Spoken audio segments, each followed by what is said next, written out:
A skilled mechanic's life changes forever when he meets James Cooper, a disabled veteran struggling to adapt to life without his right arm. Inspired by memories of his own grandfather's military service, Tom Davidson embarks on an extraordinary mission, building a custom prosthetic arm in his modest garage. Working through countless nights, he studies biomechanics, salvages parts, and pours his heart into creating something revolutionary. But this story transcends a single act of kindness. When Cooper successfully uses the arm to embrace his granddaughter, for the first time in years, it sparks a nationwide movement. Together, they establish Arms of Honor, providing free prosthetics to veterans across America. Could one mechanic's dedication to helping a single veteran inspire a revolution of hope? Before we jump back in, tell us where you're tuning in from. And if this story touches you, make sure you're subscribed, because tomorrow I've saved something extra special for you. The rhythmic tapping of a socket wrench echoed through Davidson's auto repair as Tom worked beneath a rusted Chevy. Oil-stained receipts and unpaid bills littered his office desk, illuminated by the late afternoon sun filtering through grimy windows. At 58, Tom's hands bore the calluses and scars of 3 decades spent coaxing life back into dying engines. Each mark told a story, like the thin white line across his left palm from the time he'd saved old Mrs. Henderson's prized Buick, working straight through a Sunday to get her to her grandson's graduation. The shop had seen better days. Newer franchises with gleaming showrooms and factory-trained technicians had sprung up along the highway, drawing away the steady stream of customers Tom once served. But he remained, taking pride in honest work. At fair prices, just as his grandfather had taught him.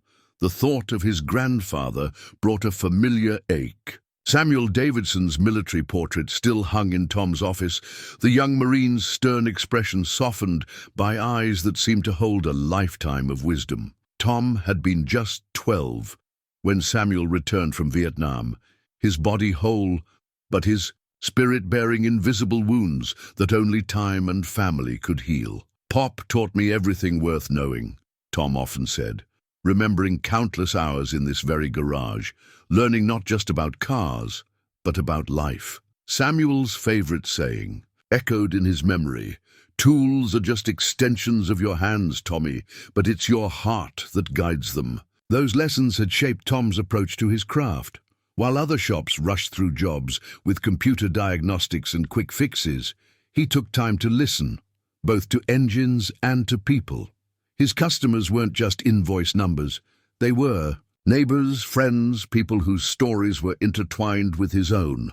In quiet moments between jobs, Tom found himself drawn to more intricate projects. Behind his workbench lay evidence of his secret passion: precise technical drawings, dog-eared engineering textbooks, and half-finished prototypes of various mechanical devices. He'd always been fascinated by the challenge of creating something new, something that could make a difference in people's lives.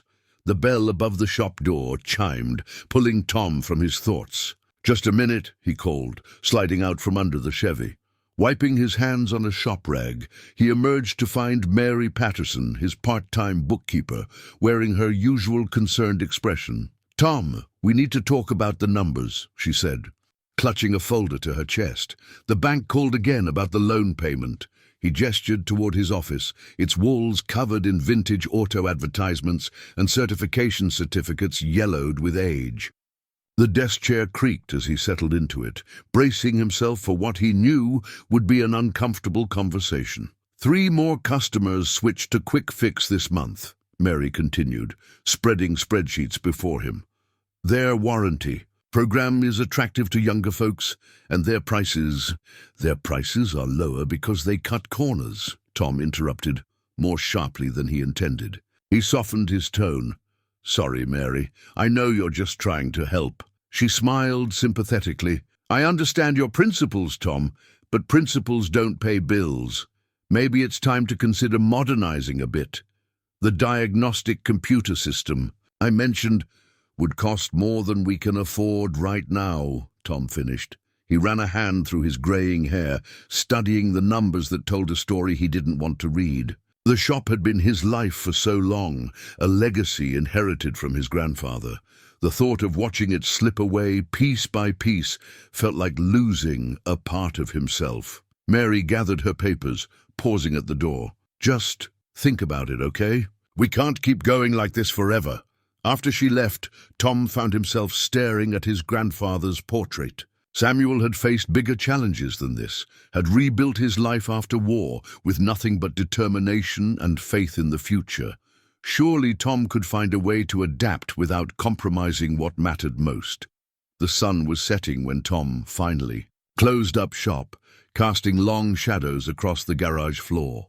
He lingered at his workbench, running his fingers over the latest project he'd been tinkering with, a mechanical hand he'd designed after reading about advances in prosthetics. It wasn't much, just a hobby really, but something about the precision required, the potential to help someone, called to him. As he locked up, Tom reflected on Mary's words. Maybe change wasn't always about letting go of the past. Maybe sometimes it was about finding new ways to honor it. The morning newspaper lay folded on Tom's desk, a small headline catching his eye: "Local veterans struggle with VA backlog." He'd barely started reading when the distinct sound of a failing timing belt drew his attention to the parking lot. Through the grimy shop window, he watched an old Ford pickup truck limp into his lot, its engine protesting with each revolution. The driver's door opened slowly, and Tom watched as a man in his early 40s carefully maneuvered himself out. Even from a distance, Tom could see the empty right sleeve of the man's jacket, pinned neatly at the shoulder. The visitor moved, with the deliberate precision of someone who had learned to adapt to a new way of living. "Morning," Tom called out, walking to meet his visitor. "Sounds like your timing belt's about ready to give up." The man nodded, his expression a mixture of frustration and resignation. "Been making that noise for a week now. Tried to get it. Looked it over at Quick Fix, but..." He gestured to his empty sleeve. "They seemed uncomfortable, kept talking to my wife instead of me, like losing an arm meant losing my mind too." "I'm Tom Davidson," Tom said, extending his hand. "And they're idiots." That earned a surprised laugh. "James Cooper. Most people call me Coop." He shook Tom's hand with his left, his grip firm and sure. "You don't happen to know anything about timing belts, do you? Been fixing them longer than some of those quick fix boys have been alive," Tom replied, already popping the hood. "Served in Afghanistan." Cooper's eyebrows rose. "How'd you guess?" "My grandfather was military. Vietnam. You learn to recognize the bearing." Tom leaned in to examine the engine. "Plus, there was an article about you in the paper a few months back. Didn't make the connection until just now." "Yeah, well, newspapers need their hero stories, I guess." Cooper's tone suggested he didn't feel much like a hero. "These days, I'm just trying to figure out how to change a spark plug with one hand." Tom straightened up, studying Cooper's face. There was something in the younger man's expression that reminded him of his grandfather in those early days after Vietnam, a mixture of pride and frustration, of wanting to remain capable while facing new limitations. "Belt's definitely shot," Tom said, "but I can have it fixed by tomorrow. And if you're interested, I might have some ideas about that spark plug problem." Cooper looked skeptical but intrigued. "What kind of ideas?" Tom hesitated, then made a decision. "Follow me." He led Cooper to his workbench, pulling out the mechanical hand prototype he'd been working on. "It's just a hobby project, but I've been studying prosthetic designs, been thinking about ways to adapt tools for different needs." Cooper picked up the prototype with his left hand, examining it with unexpected technical interest. "You built this?" "It's nothing fancy," Tom said, suddenly self-conscious. "Just something I've been tinkering with." "Nothing fancy?" Cooper turned the device over, studying the joint mechanisms. "I've seen prosthetics at the VA that look less sophisticated than this. You're telling me you just tinker with this stuff?" Tom shrugged. "Engineering's always interested me, especially mechanical problems that need solving." Cooper set the prototype down carefully. "You know what the real problem is? It's not even the big things. It's the little stuff. Trying to hold a wrench steady, opening a jar, hugging my granddaughter without feeling like I might lose my balance. The last one hit Tom hard, reminding him of his grandfather struggling to hold him as a child. How old is your granddaughter? 4. Cooper's face softened. She doesn't really understand yet. Keeps asking when my arm will grow back, like a lizard's tail. Tom found himself studying his workbench, mind already racing with possibilities. The timing belt will take about 3 hours to fix, he said slowly. While I'm working on it, maybe you could tell me more about the specific challenges you face. Might give me some ideas for improvements. Cooper was quiet for a moment, considering. You're serious about this, aren't you? This isn't just pity or charity. My grandfather taught me that every problem has a solution, Tom replied. Sometimes you just need a different perspective to find it. I've got the tools and the interest. You've got the experience of knowing what's actually needed. Seems like a good combination to me. A slow smile spread across Cooper's face. You know what? It does. He glanced at his truck. Think we could start with figuring out how I could change my own damn timing belt? One step at a time, Tom chuckled. Let's get your truck fixed first. Then we can talk about making you the world's first one-armed master mechanic. As Tom began work on the truck, Cooper pulled up a stool and started describing the daily challenges he faced. Each detail sparked new ideas in Tom's mind, possibilities he'd never considered. For the first time in months, the garage felt alive with purpose again, filled not just with the familiar sounds of repairs, but with the energy of creation. Neither man realized it yet, but that chance encounter would change both their lives, and eventually the lives of countless others, forever. Tom's kitchen table disappeared beneath a growing collection of books and papers. Introduction to biomechanics, advanced prosthetic design, human anatomy and movement. Each volume represented another late night at the library, another step into a world far removed from carburetors and timing belts. His coffee maker worked overtime, keeping him alert as he struggled through concepts that might as well have been written in Sanskrit. The brachial plexus controls, he muttered, rubbing his tired eyes. The medical terminology was daunting, but he pressed on, driven by the memory of Cooper's face when he'd talked about hugging his granddaughter. Every complex term mastered was another step toward that goal. His first sketches were crude, more automotive than anatomical, but gradually, as understanding grew, the designs evolved. He began to see the human arm not just as a limb, but as an intricate machine, one he needed to replicate with materials he could actually obtain. It's about the grip strength here, Cooper explained during one of his regular visits, demonstrating with his left hand. But it's also about control. Too much force and you might hurt someone. Too little and you drop things. Tom nodded, adding notes to his already crowded diagram. What about the weight? The VA models you showed me looked heavy. Like wearing a bowling ball, Cooper confirmed. After an hour, your shoulder feels like it's on fire. These conversations became the foundation of Tom's design process. Every detail Cooper shared, from the way phantom pain affected his balance to how weather changes made the standard prosthetic socket uncomfortable, shaped the evolving blueprints. The garage transformed after hours, morphing from auto repair shop to experimental workshop. Tom cleared a special workspace, installing better lighting and precisely arranged tools. His grandfather's portrait watched over this new endeavor, and Tom often found himself talking to it late at night, working through problems out loud. The socket's the key, Pop, he'd say, sketching new ideas.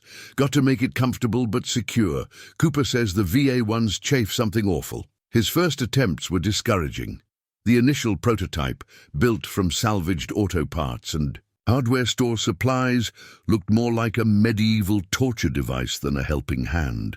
Cooper tried to be diplomatic, but his grimace said everything. Maybe I'm in over my head, Tom admitted one evening, staring at the failed attempt. This is supposed to help you, not make things worse. Cooper picked up the prototype with his good hand, examining it thoughtfully. You know what I see here, progress? It's not perfect, but it's a start. Rome wasn't built in a day, and neither was my first gun emplacement in Afghanistan. The encouragement helped, but Tom knew he needed more than determination. He needed expertise. That's what led him to Dr. Sarah Chen's office at the local community college, clutching his sketches and swallowing his pride. The young engineering professor listened patiently as Tom explained his project, her expression shifting from polite interest to genuine enthusiasm. "This is fascinating," she said, examining his designs. "The way you've approached the finger articulation, it's unconventional, but it could work. With some refinements, I've got the mechanical knowledge," Tom explained. "But this medical stuff, it's like learning a new language." Dr. Chen smiled. "Then let me be your translator. These evening sessions you're proposing, they could be beneficial for my students too. Real-world application of theoretical concepts." And so Tuesday and Thursday evenings found Tom back in a classroom for the first time in 40 years, surrounded by students young enough to be his grandchildren. Dr. Chen broke down complex concepts into digestible pieces, while her students contributed fresh perspectives and computer modeling skills. "See how the force distributes here," she demonstrated on the simulation. "That's why your first prototype was too heavy, but if we adjust the materials—" Tom took copious notes, his mechanic's hands now stained with marker instead of motor oil. Each lesson brought new insights, new possibilities. He began to see how his years of mechanical experience could bridge the gap between theoretical design and practical application. The breakthrough came unexpectedly during a routine oil change at the shop. As Tom worked, he found himself studying the hydraulic lift system, noting how it distributed force smoothly and predictably. Something clicked. That night he practically ran to his workbench, sketching frantically. Instead of trying to replicate muscle movement directly, what if he adapted hydraulic principles? Smaller, of course, and precisely controlled, but the basic concept. The next prototype incorporated this new approach. Using miniature hydraulic systems salvaged from precision tools, Tom created a finger movement mechanism that offered both strength and fine control. When Cooper tested it, his eyes widened at the natural feel of the movement. This is different," he said, flexing the prototype fingers. "It's responding like it's part of me." They were still far from a complete solution. The prototype was just a hand mechanism, not a full arm. Problems of weight distribution, socket comfort, and control interfaces remained to be solved. But for the first time, Tom felt certain they were on the right path. Late that night, after Cooper had left and the shop was quiet, Tom sat at his workbench, turning the prototype over in his hands. The gleam of metal and quiet hiss of hydraulics represented more than just mechanical innovation. It represented hope for Cooper and for others like him. Looking up at his grandfather's portrait, Tom smiled. "We're getting there, Pop," he said softly. "One step at a time, we're getting there." Here, the engineering textbook lay open on Tom's workbench, its margins crowded with his cramped handwriting.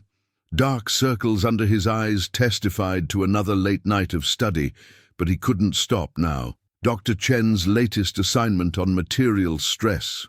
Tolerances wasn't just homework. It was the key to solving the weight problem that had been plaguing his prototypes.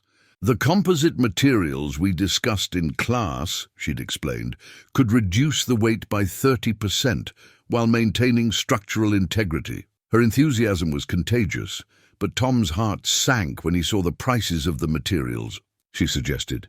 Mary's voice echoed in his head as he reviewed the shop's books during his lunch break. The numbers weren't improving.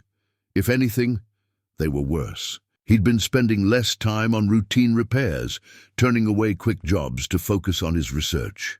The stack of unpaid bills grew taller. "You look tired," Cooper observed during one of his regular visits.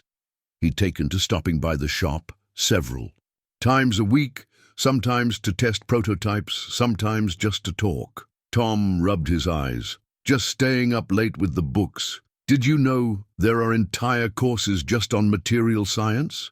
Used to think steel was steel and aluminum was aluminum. Now I'm learning about alloys I can't even pronounce. Cooper picked up one of the textbooks, thumbing through it with his left hand. Must be expensive, all this research. Everything. Worthwhile costs something? Tom replied, not meeting his friend's eyes. He didn't mention the second mortgage he'd taken out on his house, or the retirement savings he'd started to dip into. The prototype on his workbench was version 6, or maybe 7. He'd lost count. Each iteration brought improvements, lighter materials, smoother joint movements, better response to muscle signals. But each version also brought new challenges. The problem, he explained to Dr. Chen during one of their evening sessions, is that the finger articulation works fine in the lab, but Cooper needs something that can handle real-world conditions. Moisture, temperature changes, mechanical stress. She nodded, examining the latest design. You're thinking like an engineer. Now, Tom, it's not just about making it work. It's about making it work reliably. The students in her class had taken to calling him Professor Davidson in jest, but there was respect behind the teasing. They'd seen how he applied their theoretical knowledge to practical problems, bridging the gap between textbook and real world. One evening, a young engineering student named Mike stayed after class. Mr. Davidson, I've been thinking about your power transfer issue. He sketched quickly on the whiteboard. What if we used a modified pulley system, like in high-performance engines? Tom studied the drawing, his experienced mechanic's eye seeing the potential. Could work. Might need to adjust the tensioning here, he added to the sketch, and soon they were deep in discussion. These collaborations energized him, but the reality of running a business couldn't be ignored forever. Mary's expression grew more worried with each monthly review. The Quick Fix franchise called again, she said one morning. They're still interested in buying you out. Tom's response was interrupted by the sound of a familiar truck pulling into the lot. Cooper had brought his granddaughter Amy along this time. The 4-year-old watched with wide eyes as her grandfather helped Tom test the latest prototype. Look, sweetheart, Cooper said, using the mechanical fingers to pick up a small rubber ball. See how it works? Amy's face lit up, like a robot. And, can you pick me up with it, Grandpa? Not yet, honey, Cooper laughed, but Tom caught the look in his friend's eyes. Not yet, but someday. That evening, after everyone had gone, Tom sat at his desk reviewing the Quick Fix offer. The number would solve all his financial problems, with enough left over to fund his research properly. But the thought of his grandfather's shop becoming another soulless franchise. He glanced at the prototype on his workbench, then at the portrait on the wall. What would you do, Pop? He asked softly. Keep the dream alive or face reality? The portrait offered no answers, but as Tom's eyes moved from his grandfather's face to the empty sleeve of Cooper's jacket, to Amy's delighted expression watching, her grandfather used the prototype. He knew he couldn't give up. Not yet. The next morning he called his bank about a second line of credit. Then he opened his textbook to the chapter on composite materials and began taking notes.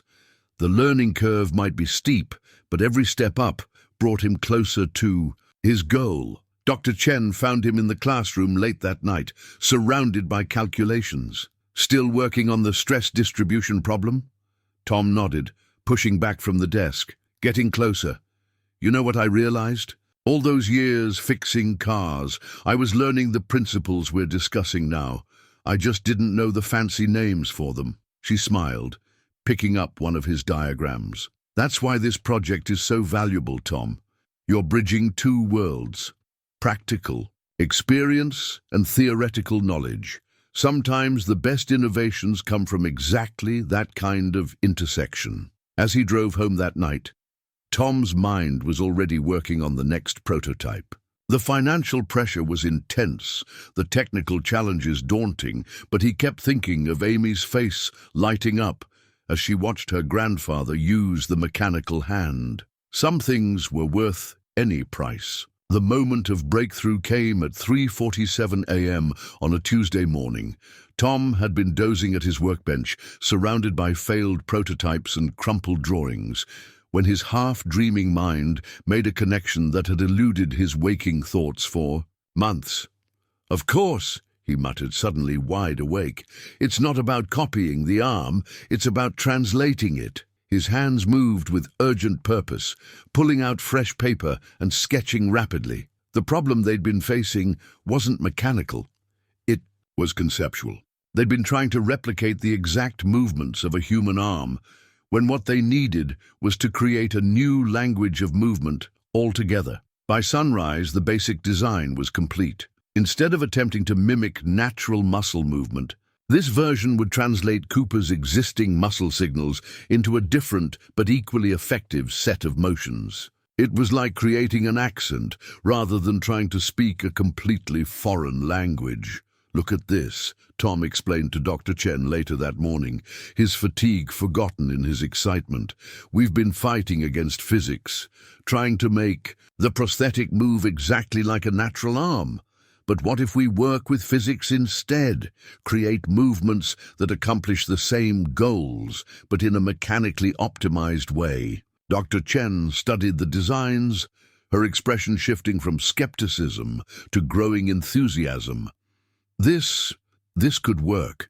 The energy efficiency would be significantly better, and the control system would be more intuitive because we're working with the body's natural signals rather than against them. The next few days passed in a blur of activity.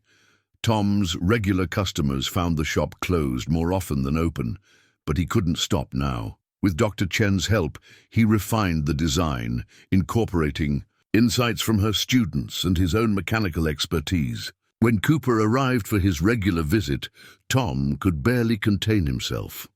"I need you to try something," he said, leading his friend to the workbench where the new prototype waited. This version looked different from the others.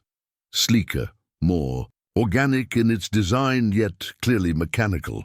Cooper eyed it skeptically. "Looks fancy. What's changed?" "Everything," Tom replied, "and nothing. Instead of trying to make it move like your old arm, we've designed it to move the way you naturally want to move now." The fitting process was familiar by now, but the result was anything but. As Cooper tried the first movement, his eyes widened. The prosthetic fingers closed around a test object with fluid grace, requiring no conscious calculation of force or position. It's like it knows what I want to do," Cooper said, wonder in his voice. "I'm not thinking about moving it. It's just moving." Tom grinned. "Try picking up that egg." They'd used raw eggs as testing objects before, always ending in messy failure. The pressure control required was too precise, too difficult to manage. But now, Cooper's mechanical fingers closed gently around the shell, lifting it without a crack. "Holy shit," Cooper whispered, carefully setting the egg down. "Tom, this is different." They spent hours testing the prototype, discovering its capabilities and limitations. It wasn't perfect. The power supply needed frequent charging, and some movements were still awkward. But it was a quantum leap forward from anything they'd achieved before. Word spread quickly through the small network of people who'd been following Tom's project. Dr. Chen brought colleagues from the engineering department to see the breakthrough. Local veterans who knew Cooper started dropping by the shop, watching demonstrations with keen interest. The local newspaper reporter, who'd written about Cooper's return, showed up one afternoon, drawn by rumors of something extraordinary happening at Davidson's auto repair. She watched, camera in hand, as Cooper used the prototype to perform increasingly complex tasks. "This could change lives," she said, snapping photos. How many other veterans could benefit from something like this? It was a question that haunted Tom that night as he sat alone in his shop looking at the prototype. The design worked, but it relied on precisely calibrated components and careful assembly. This wasn't something that could be mass-produced in a factory. Each unit would need to be customized to its user's specific needs and movement patterns. His grandfather's portrait seemed to watch him with particular intensity as he wrestled with the implications, Creating one prosthetic arm for a friend was one thing, but taking this further, helping more veterans, that would require resources he didn't have. The ring of his phone interrupted his thoughts. It was Dr. Chen. "Tom, remember that grant proposal I mentioned? The committee wants to see your prototype. This could be big." He looked around his shop, at the bills piled on his desk, the quiet tools, the lifetime of work represented in every corner. Whatever happened next would change everything, he realized. The question was whether he was ready for that change. The prototype sat on his workbench, its metal fingers catching the late evening light. In its curves and joints, Tom saw not just mechanical innovation but possibility. The possibility of returning dignity, capability and hope to people who'd sacrificed so much. "Well, Pop," he said to the portrait, "looks like we might be starting a whole new chapter." The familiar face in the photograph seemed to smile in response, and Tom felt the weight of destiny settling onto his shoulders. Sometimes, he realized, the biggest breakthroughs weren't just technical. They were moments of clarity when you understood exactly what you were meant to do. The stack of unopened bills on Tom's desk had grown tall enough to cast shadows in the morning light.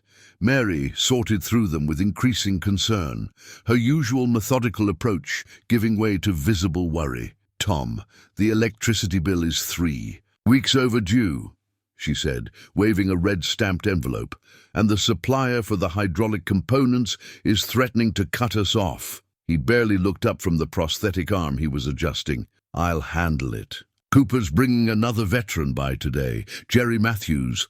Lost his arm in Iraq. If we can show this works for different people." "That's exactly what I'm worried about," Mary interrupted, settling into the chair across from his workbench. "You're spending more time on these prosthetics than on paying customers. The shop is bleeding money." She was right, of course. The garage bay that once housed 3 cars now held only 1, gathering dust. Most of his regular customers had drifted away, finding other mechanics who could service their vehicles without a 2-week wait. "It's temporary," Tom assured her, but the words felt hollow, even to him. "Once we get the grant," Dr. Chen mentioned, "and if you don't get it?" "Tom, this is your retirement savings we're burning through. Your house is mortgaged to the hilt." The sound of vehicles pulling into the lot saved him from responding. Cooper's truck arrived, followed by a smaller sedan. Through the window, Tom watched as Cooper helped a younger man from the passenger seat. Jerry Matthews moved with the uncertain gait of someone still adjusting to a significant change in body weight and balance. "Mr. Davidson?" Jerry's handshake was firm, his eyes carrying the sharp assessment of a trained soldier. "Coop's been telling me about what you're doing here. Said you might be able to help." Tom guided them to his workbench, aware of Mary watching from the office doorway. "Let's see what we can do. Every case is different, but we're learning more with each attempt." The fitting process had become smoother with practice. Tom took measurements, noting the specific challenges of Jerry's case: different injury location, distinct muscle response patterns. Cooper helped demonstrate the control system, his own prosthetic arm, moving with increasing natural grace. "The key is not fighting it," Cooper explained. "You let it become part of you, like learning to drive stick shift. Eventually, it just flows." Jerry's eyes fixed on Cooper's prosthetic as it picked up a pen, wrote his name, then carefully set the pen down. "How much?" he asked quietly. "What something like this cost?" The question hung in the air. Tom glanced at Mary, seeing his own financial concerns reflected in her expression. The materials alone for each unit cost thousands, not counting the hours of labor and customization required. "We're still in the development phase," Tom said carefully, "working on making it more accessible." But Jerry wasn't easily deflected. "Level with me. What are we talking about?" Before Tom could respond, the shop phone rang. Mary answered it, her expression darkening as she listened. "The bank," she mouthed, holding out the receiver. Tom felt pulled in multiple directions. The bank needed answers about missed payments. Jerry needed hope. Cooper watched with concern, understanding the pressure his friend was under. And somewhere in the back of his mind, Tom heard his grandfather's voice reminding him that the hardest choices were usually the most important ones. "Let me take that call," Mary said suddenly, reaching for the phone. "You focus on helping Jerry. We'll figure out the rest later." The afternoon unfolded in a blur of technical adjustments and careful calibration. Jerry proved to be a quick learner, his military discipline serving him well as he worked to master the control system. By evening, he was managing basic movements, his face lighting up with each small success. "This is incredible," he said, watching the mechanical fingers respond to his commands. "My VA prosthetic, it's like a paperweight compared to this."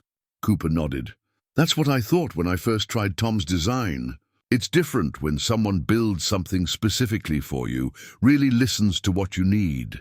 After they left, Tom sat alone in his darkening shop, turning a wrench over and over in his hands. The day's mail lay scattered across his desk.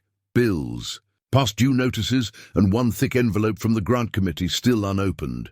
Mary returned from her office, her face bearing the strain of another difficult conversation with creditors. "Tom, we need to talk about reality. I know the numbers, Mary. I know we're in trouble." "It's not just the numbers," she said, settling into the chair beside him. "What you're doing here, it's amazing, I see that, but it's bigger than one person can handle. You need infrastructure, funding, a proper facility." Tom looked around his shop at the decades of memories, the familiar tools, his grandfather's watchful portrait. "This place is all I've ever known, all I ever wanted to know." "Maybe," Mary said gently, "it's time for it to become something more, something your grandfather would be proud of." The thick envelope from the grant committee seemed to grow heavier in Tom's hands. Inside lay the possibility of change, of expansion, of helping more veterans like Jerry and Cooper. But accepting that help would mean acknowledging that his small auto repair shop had transformed into something else entirely. As if reading his thoughts, Mary added, "Sometimes holding on to something too tightly means you can't grab the new opportunities in front of you." Tom thought of Jerry's face lighting up as he managed his first successful grip, of Cooper teaching another veteran the techniques he'd learned. Perhaps he realized the true legacy of Davidson's auto repair wasn't in fixing cars, but in fixing lives. The shop's old sign creaked in the evening breeze, casting shifting shadows across his workbench. Tomorrow would bring more veterans seeking help, more bills to juggle, more decisions to make. But for now, Tom sat in the growing darkness, holding the future in an envelope and the past in his heart, wondering which would win out in the end. Dawn broke over Davidson's auto repair as Tom made his final adjustments to the completed prosthetic arm. This version was different from all the previous prototypes.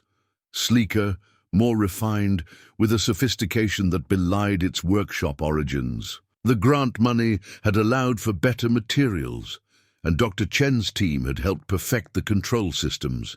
"Everything has to be perfect today," Tom muttered to himself, checking each joint and connection for the 100th time. Cooper would be arriving soon with his family, including his granddaughter Amy. This would be the first time he'd try the complete arm in front of them. The shop had been transformed. The usual smell of oil and gasoline was replaced by the clean scent of new electronics and fresh paint. One wall now housed a proper testing area with mirrors and calibration equipment donated by the college. Even his grandfather's portrait had been cleaned, the glass gleaming in the early morning light. Mary arrived early, carrying coffee and a sense of nervous excitement. "The local news crew called again," she said. "They're pretty insistent about covering this." Tom shook his head. "Not today. Today is for family." He paused, adjusting a servo. "Did you bring the camera like I asked?" "Right here." She patted her bag. "Some moments need to be preserved." The sound of multiple cars pulling up outside made them both look up. Cooper had arrived along with his wife Susan, their daughter Rebecca, and little Amy. Jerry Matthews was there too, along with Dr. Chen and several of her key students. "Quite a crowd," Mary observed. Tom barely heard her. His eyes were fixed. on the prosthetic arm, gleaming under the workshop lights. All the late nights, the financial struggles, the technical challenges, everything had led to this moment. Cooper entered first, his familiar gait steady, but his face tense with anticipation. "Morning, Tom. Looks like today's the day. How are you feeling?" Tom asked, helping Cooper settle into the fitting chair. "Like I'm about to jump out of a plane again." Cooper laughed nervously. Without a parachute this time. The fitting process was deliberate, each step carefully checked and double-checked. Tom's hands moved with the precision of long practice, but there was an added gentleness to his touch today. This wasn't just another test. This was the culmination of a dream. "The neural interface is more sensitive in this version," Tom explained. "As he worked, it'll pick up subtler muscle signals, give you finer control. But it might take some getting used to." Cooper nodded, his eyes following Tom's movements. "I trust you, Tom. You haven't steered me wrong yet." The final connections were made and Tom stepped back. The arm looked natural against Cooper's shoulder, its metallic surface catching the light, but somehow not seeming out of place. "Ready?" Cooper took a deep breath. "Ready." The first test was simple, opening and closing the hand. Cooper's face concentrated, then broke into a smile as the fingers responded smoothly, moving with fluid grace. "The response time is incredible." Dr. Chen noted watching the movements. Almost no lag. Next came more complex movements, rotating the wrist, bending the elbow, coordinating multiple joints. Each success brought more confidence to Cooper's movements, the prosthetic becoming more an extension of his will than a separate device. "Amy," Cooper called softly, "come here, sweetheart." The 4-year-old approached cautiously, holding her mother's hand. She'd seen the previous prototypes, but this was different. This arm moved like it was alive. "Want to hold Grandpa's new hand?" Amy reached out, touching the metal fingers tentatively. Cooper carefully closed them around her small hand, maintaining just the right pressure. Not too tight, not too loose. "Perfect." "It's warm," Amy exclaimed, surprised. "The thermal regulation system," Tom explained to the adults, "keeps it close to body temperature." But no one was really listening to the technical details. All eyes were on Cooper and Amy, who had progressed to a kind of patty cake game, the prosthetic hand moving in perfect sync with Amy's natural ones. Susan wiped tears from her eyes as she watched her husband play with their granddaughter. Rebecca moved closer to her father, resting her head on his shoulder. The prosthetic arm came up automatically, naturally, to wrap around her in a hug. "Dad," she whispered, "you're hugging me like you used to." The room grew quiet, the moment heavy with emotion. Tom found himself thinking of his grandfather, wondering if he was watching, if he approved of how his auto repair shop had evolved. Jerry Matthews broke the silence. "This changes everything, doesn't it, for all of us?" Tom nodded slowly. "It's just the beginning. Each person's needs are different, but now we know it's possible. We can refine it, adapt it, make it available." "To others," Cooper finished, still holding his daughter while Amy played with his new fingers. "There are so many who could use this." Dr. Chen stepped forward. "The grant committee will want to see this. With results like these, we could secure funding for a proper research and development facility." Tom looked around his shop, at the worn tools that had built this miracle, at Mary, who had kept him going through the hardest times, at Cooper's family, witnessing a moment of restored wholeness. The future was rushing toward them, bright with possibility. "First," he said, picking up a small rubber ball, "let's see if Cooper can still catch like he used to." The ball arced through the air. Cooper's new hand snapped up, catching it smoothly. Amy clapped in delight, asking her grandfather to do it again and again. Mary's camera clicked quietly, capturing the moment when Davidson's auto repair officially became something else entirely, a place where broken things were still fixed, but where the things being repaired were no longer measured in horsepower, but in hope. Despite Tom's desire to keep the breakthrough private, word spread through the veteran community like wildfire. The video Mary had taken of Cooper playing with Amy went viral after Cooper's wife shared it on social media. Within days, Tom's quiet shop phone became a constant chorus of rings. "Another call from Walter Reed," Mary announced, adding to her growing list. And 3 more veterans from the local VA reached out. "They're asking about waiting lists, cost estimates." She paused, looking at Tom. "We need a system for handling all this." Tom sat at his workbench, surrounded by the scattered components of his next prosthetic build. Each piece represented hope for someone like Cooper, someone waiting to hug their child or grandchild again. The responsibility felt enormous. "Look at this," Cooper said, walking in with his phone. He scrolled through comments on the video. Veterans from all over the country. Some of these stories, Tom, they're heartbreaking. People who've been waiting years for something that works, something that could give them back their independence. Dr. Chen arrived with a thick folder of papers. The grant committee is enthusiastic, but they want to discuss scaling up. They're talking about proper clinical trials, FDA approval. She spread the documents across Tom's desk. This could be the foundation of something much bigger. Tom picked up a small servo motor, turning it in his hands. He thought about his grandfather, about how one person's dedication could ripple out to touch countless lives. The auto shop sign creaked outside, a reminder of what was and what could be. "We'll need help," he said finally. "Real infrastructure, medical expertise, manufacturing capabilities." He looked at Cooper, "and someone who understands exactly what these veterans are going through." Cooper smiled, his prosthetic hand moving with natural grace as he picked up one of Dr. Chen's papers. "I might know a few people who'd be interested in helping, brothers in arms who never stopped serving." The ripples were becoming waves, washing away the boundaries of what they'd thought possible. Tom's simple desire to help one friend was transforming into a mission that could change thousands of lives. Looking at his grandfather's portrait, Tom whispered, "Guess we're not just fixing cars anymore, Pop." The familiar face seemed to smile back, proud of the legacy that was growing beyond anything they could have imagined. The meeting room at the local VFW hall hummed with nervous energy. Tom sat at a folding table, surrounded by people who shared his vision: Cooper, Dr. Chen, Jerry Matthews, and 3 other veterans who'd heard about their project. Before them lay the first draft of a business plan for Arms of Honor. "It's not just about building prosthetics," Cooper explained, using his new arm to gesture at the whiteboard where they'd mapped out their goals. "It's about building a support system, veterans helping veterans, technology serving humanity." Tom studied the budget projections Mary had prepared. The numbers were daunting, but not impossible.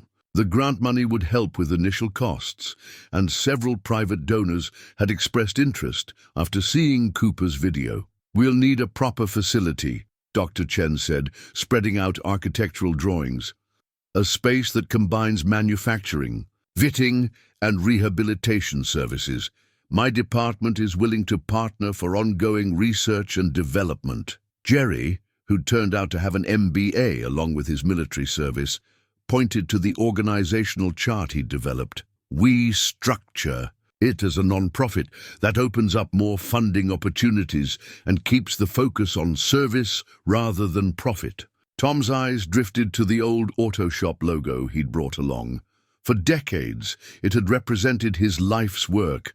Now, it would become part of something larger, something his grandfather never could have imagined. "The key," Cooper added softly, "is making sure no veteran gets turned away because they can't afford it. We find a way to make it work for everyone who needs it." The others nodded. They'd all seen the comments on Cooper's video, the desperate hope in messages from veterans and their families. Each story reinforced their commitment to the mission. "So," Tom said, picking up his pen, "we start with what we know. One arm at a time, one veteran at a time, until we get the system right. Then we grow." As they signed the incorporation papers, Tom felt the weight of legacy settling on their shoulders. Davidson's auto repair was transforming into Arms of Honor, and with it, the promise of hope for countless veterans was being born. The old warehouse at the edge of town echoed with the sounds of renovation. Where rust and shadows once ruled, new life was taking shape.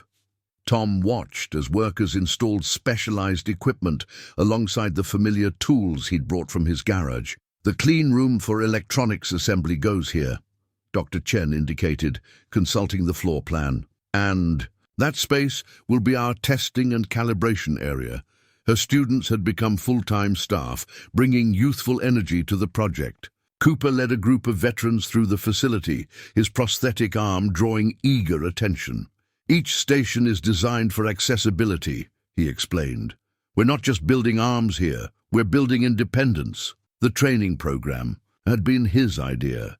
Veterans who received prosthetics would have the opportunity to learn the maintenance and basic repair procedures, creating a network of skilled users who could help others. Mary, now the organization's financial director, reviewed construction invoices at a makeshift desk. "We're on budget barely. The grant money is stretching further than expected thanks to community donations. Local businesses had rallied to the cause. Construction companies offered discounted services, electronics suppliers provided components at cost, and retired medical professionals volunteered their expertise. Tom's old workbench held a place of honor in the main workspace, his grandfather's portrait watching over the growing operation. New tools mixed with old, representing the bridge between past and future. "First fitting scheduled for next week," Jerry announced, reviewing the waiting list. 10 more veterans in initial evaluation. "This is really happening, Tom." Standing in the transformed space, Tom felt the familiar mix of pride and humility. His simple desire to help one friend had grown into something far beyond his dreams. Yet the core mission remained the same, helping those who'd given so much find their way back to wholeness. The FDA letter arrived on a Tuesday morning, its official letterhead and dense paragraphs, bringing operations to a temporary halt. Tom read it twice, each paragraph more daunting than the last. The regulatory requirements seemed to multiply, with each page threatening to overwhelm their fledgling operation. "They're classifying us as a medical device manufacturer," Mary explained, highlighting key sections. "That means clinical trials, documentation, quality control systems, layers of regulation we hadn't planned for. The compliance costs alone could set us back months." Dr. Chen studied the requirements, her usual optimism tempered by concern. The testing protocols alone could take months, and the documentation, she gestured at their current process notes, mostly handwritten in Tom's precise mechanics script. "We'll need to standardize everything, create detailed procedures for each step of manufacturing and fitting." "We can't stop now," Cooper insisted, gesturing at the waiting list on the wall. "There are veterans counting on us. Every day we delay is another day someone waits to hold their child again." The team gathered in the conference room, the FDA letter at the center of the table like a challenge. Jerry's MBA experience proved valuable as he broke down the requirements into manageable tasks, but even his practical approach couldn't hide the magnitude of what they faced. "It's not impossible," he said, sketching out a timeline. "Difficult, yes, expensive, definitely, but we've faced worse. Look at what we're really being asked to do here, prove that what we're making is safe, effective, and consistent. Isn't that what we want anyway?" Tom walked to the window, looking out at the facility they'd built. In just a few months, they'd transformed an abandoned warehouse into a place of hope. Now, bureaucracy threatened to slow their progress to a crawl. "The grant money won't cover all this," Mary said quietly, calculating figures on her tablet. "We'll need additional funding, maybe corporate partnerships." Dr. Chen's phone buzzed with messages from her university colleagues. "The engineering department is willing to help with the testing protocols. We might be able to use their certified labs for some of the requirements." Cooper stood, his prosthetic arm gleaming under the fluorescent lights. "I know some people at the VA. They've been watching what we're doing here. Maybe it's time to talk about a formal partnership." Tom thought of his grandfather, of all the obstacles he'd overcome after returning from Vietnam. Sometimes the biggest challenges came not from the task itself, but from the systems surrounding it. This was just another problem to solve. Another. A barrier to break through. We do it right, he decided, turning back to his team. Whatever it takes, these veterans deserve nothing less than our best. Jerry, start breaking down the requirements into phases. Mary, let's look at our funding. Options. Dr. Chen, see what resources the university can provide. As the team mobilized, Tom picked up the FDA letter again. Between the lines of regulatory language, he saw not just obstacles, but opportunities. Proper certification would mean they could help more veterans, expand their reach, make a bigger difference. The road ahead looked longer than before, but their determination only grew stronger. This wasn't just about building prosthetic arms anymore. It was about building a lasting legacy that would stand up to any scrutiny. Pop would say, "This is where we prove what we're made of," Tom murmured to himself, glancing at his grandfather's portrait. The familiar face seemed to nod in agreement, understanding that the hardest paths often led to the most worthwhile destinations. Tom sat alone in his old auto shop, surrounded by the ghosts of a lifetime's work. The familiar smell of oil and metal couldn't mask the emptiness. Most of his tools had already been moved to the new facility. All that remained was his grandfather's portrait, and a few mementos too personal to transfer. The letter of resignation sat unsigned on his desk. After 35 years, Davidson's auto repair was at a crossroads. The FDA requirements for arms of honor demanded his full attention, and trying to maintain both operations was taking its toll. "You look tired," Mary said from the doorway, startling him. She'd started coming by the old shop every few days, keeping the books in order even as the business wound down. "Just thinking," Tom replied, running his hands over the worn surface of his workbench. "Pop built this bench himself, you know. Said a man needs a solid foundation to build anything worthwhile." Mary settled into the chair across from him, the same chair where she'd delivered difficult financial news so many times before. "The new facility needs you full-time, Tom. We both know it. 35 years, he murmured. Helped a lot of. People keep their cars running, keep their lives moving forward. Pop always said that's what mattered, helping people move forward." Through the window, he could see Cooper's truck pulling up, the sight of his friend smoothly opening the door, with his prosthetic arm, brought a fresh perspective to his grandfather's words. "Different kind of forward motion now," Cooper said, as if reading Tom's thoughts. He entered the shop, looking around at the half-empty space, but just as important, maybe more so. Tom picked up his grandfather's portrait, the glass reflecting the afternoon light. "What would you do, Pop?" he asked softly. "Trade the known for the unknown? Trade fixing cars for fixing lives?" The answer came not from the portrait, but from the sound of another vehicle arriving. Jerry Matthews helping a new veteran from his car. The man's empty sleeve told a familiar story, but his eyes held something Tom recognized. Hope. Tom looked down at the resignation letter, then back at his grandfather's face. Sometimes letting go wasn't about giving up. It was about reaching for something more. "Pop always said tools are just extensions of your hands," Tom said, picking up his pen. "But it's your heart that guides them." He signed the letter with steady hands, 35 years of service ending with a single stroke. But as he looked up at the faces around him, Mary's proud smile, Cooper's understanding nod, the new veteran's hopeful expression, he knew it wasn't an ending at all. It was just a different way of carrying on his grandfather's legacy of helping people move forward, one life at a time. The grant approval letter came when they needed it most. Tom found it in the morning mail, sandwiched between FDA paperwork and utility bills. His hands trembled slightly as he read the amount, enough to fund their operation for 2 years with dedicated resources for clinical trials and proper staffing. "This changes everything," Dr. Chen said, reviewing the details in their new conference room. The space still smelled of fresh paint and possibility. With this level of funding, we can implement all the quality control systems the FDA requires, plus expand our research and development. The transformation happened rapidly after that.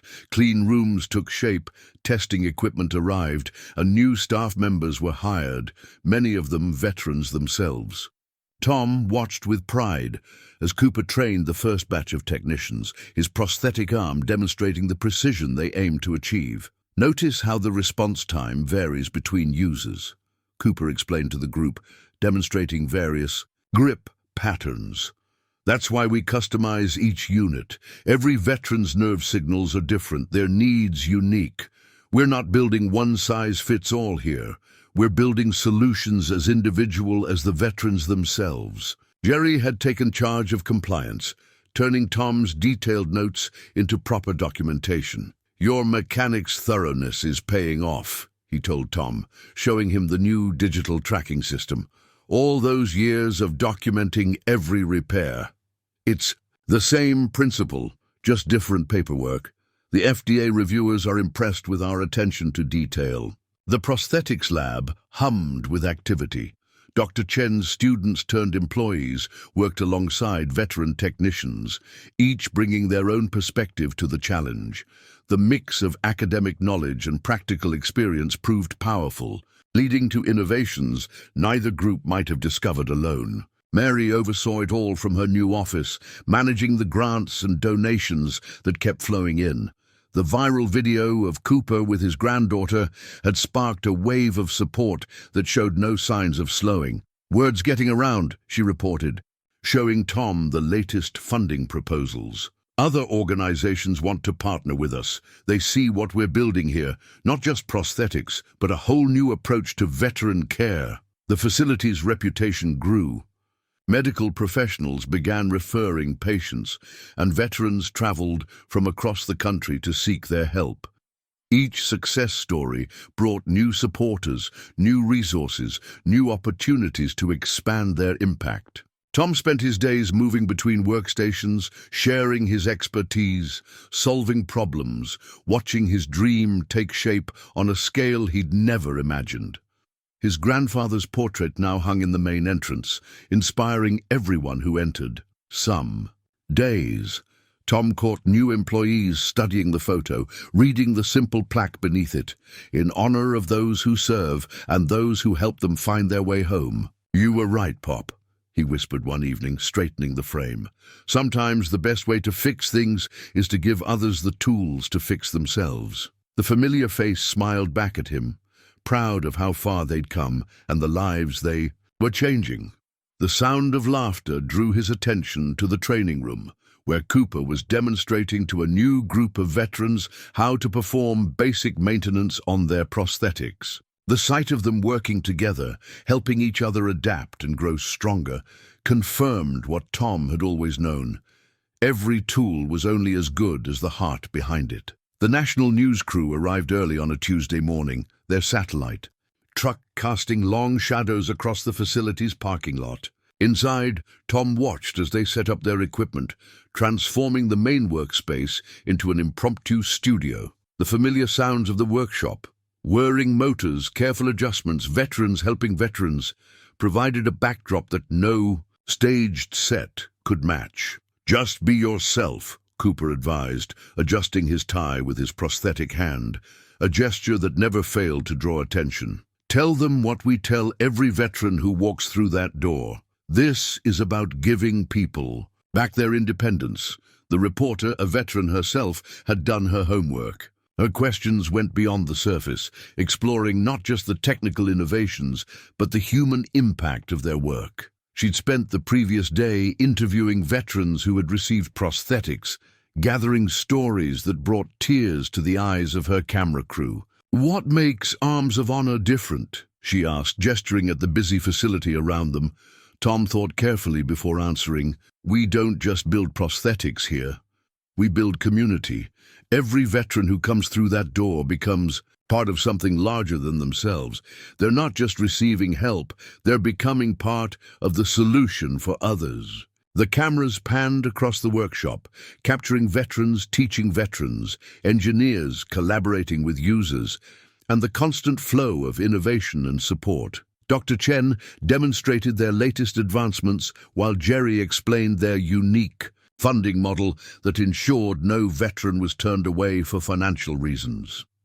"It's spreading," Mary added, showing statistics on their national impact. "Veterans organizations in 5 other states have adopted our training program.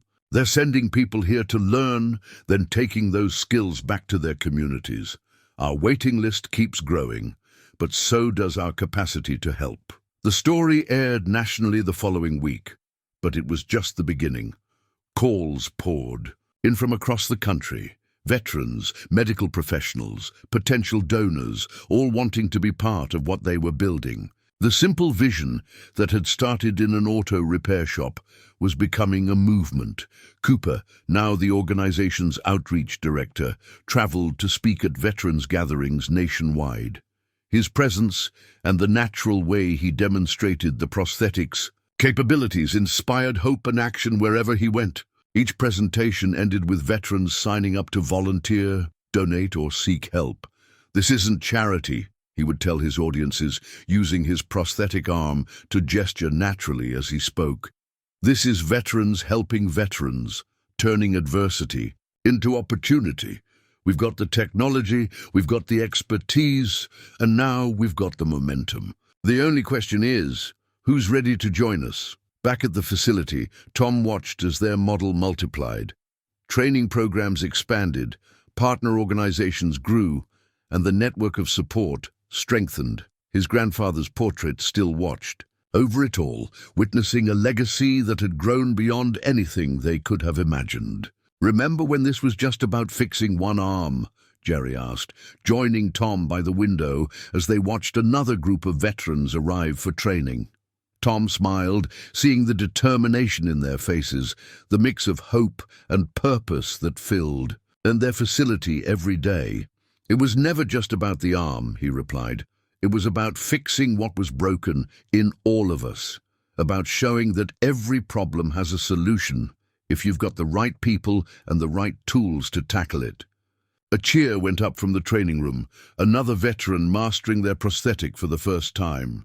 The sound echoed through the facility, a reminder that every small victory contributed to their larger mission. Every personal triumph strengthened their growing movement. The collection of thank you letters filled an entire wall now, each one telling a story of transformation. Tom often found himself reading them during quiet moments, remembering the faces and lives behind each carefully written note. "Dear Mr. Davidson," one began. "Yesterday I held my newborn son for the first time, really held him, safely, securely. The nurse didn't hover nervously nearby. My wife didn't hold her breath. It was just me and my boy, thanks to you and your team." Another letter included a photo of a veteran teaching his grandson to fish. "Never thought I'd bait a hook again," he'd written. "Now I'm teaching the next generation. Some things shouldn't skip generations." Mary had created a digital archive of every success story, every milestone. "It's important to remember where we started," she said, adding another folder to the collection, "and to honor every step of the journey." The facility had grown beyond their initial dreams. 3 additional buildings now surrounded the original warehouse, each dedicated to different aspects of their mission: research and development, training, and rehabilitation. Dr. Chen's laboratory had become a hub of innovation, attracting talent from around the world. Cooper's training program had evolved into a comprehensive support system. Veterans didn't just receive prosthetics, they became part of a community that understood their challenges and celebrated their victories. "Watch this," a young veteran demonstrated to a new arrival, using his prosthetic arm to perform a complex series of movements. "Took me a week to master, but now it's second nature. You'll get there too." Jerry's MBA expertise had helped create a sustainable model that other organizations were adopting. "We're not just building arms," he explained to potential partners. We're building a framework for hope that can be replicated anywhere. Tom found himself thinking of his grandfather.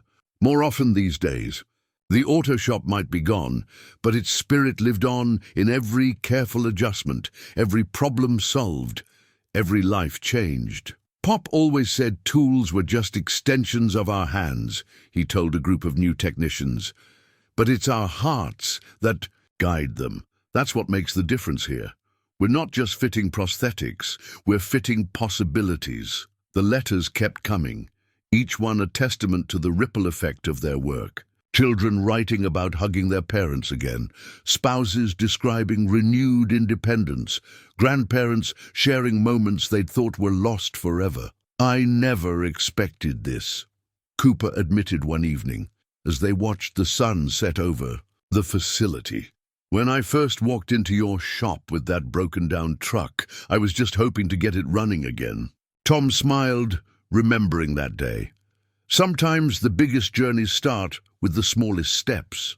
Pop taught me that. A new group of veterans was arriving for their initial fittings. Through the window, Tom watched them enter, saw the mix of hope and uncertainty in their faces, the same look he'd seen in Cooper's eyes that first day. "Ready to change some more lives?" Cooper asked, standing up. Tom nodded, thinking of all the letters on the wall, all the stories yet to be written. "One arm at a time," he replied, "just like always." Together, they walked out to meet the newcomers, ready to help write the next chapter in their ongoing story of transformation. Behind them, the wall of letters stood as a testament to what was possible when tools and hearts worked together to rebuild not just limbs, but lives. The convoy of vehicles stretched for nearly a mile along Main Street, each one carrying a veteran whose life had been transformed by Arms of Honor. Tom stood on the steps of City Hall, watching as they passed. Cooper led the procession in his old Ford truck, now restored to pristine condition, his prosthetic arm gleaming as he waved to the cheering crowds. The entire town had turned out for the celebration. Banners hung from lampposts, bearing the Arms of Honor logo alongside messages of gratitude. Children waved flags, seniors stood proudly at attention, and families of veterans lined the streets with homemade signs. Over 500 veterans helped, Mary whispered, standing beside Tom and counting. Each vehicle that passed told a story. There was Jerry Matthews, now chief of operations for their East Coast expansion. Behind him, the young father who'd written about holding his newborn son. Veterans from every branch of service, each carrying the visible proof of Arms of Honors. Impact. When the convoy reached City Hall, the veterans emerged from their vehicles in unison. The sight of hundreds of prosthetic arms moving with natural grace brought tears to many eyes in the crowd.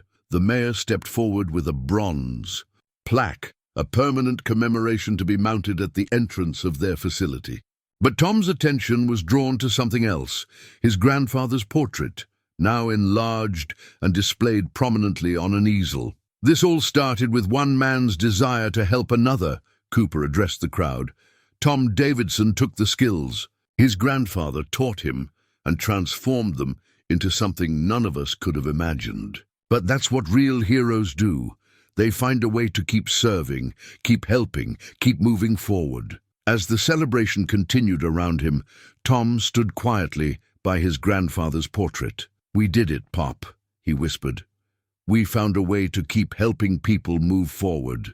The portrait seemed to smile back, proud of the legacy that had grown from a simple auto repair shop into a movement that was changing lives across the nation. The bronze plaque gleams in the morning sun, mounted beside Tom's grandfather's portrait. At the entrance of the Arms of Honor facility, veterans pass by it daily, many pausing to read its simple inscription. "From one man's hands to many, a legacy of service continues." Inside, the workshops hum with activity.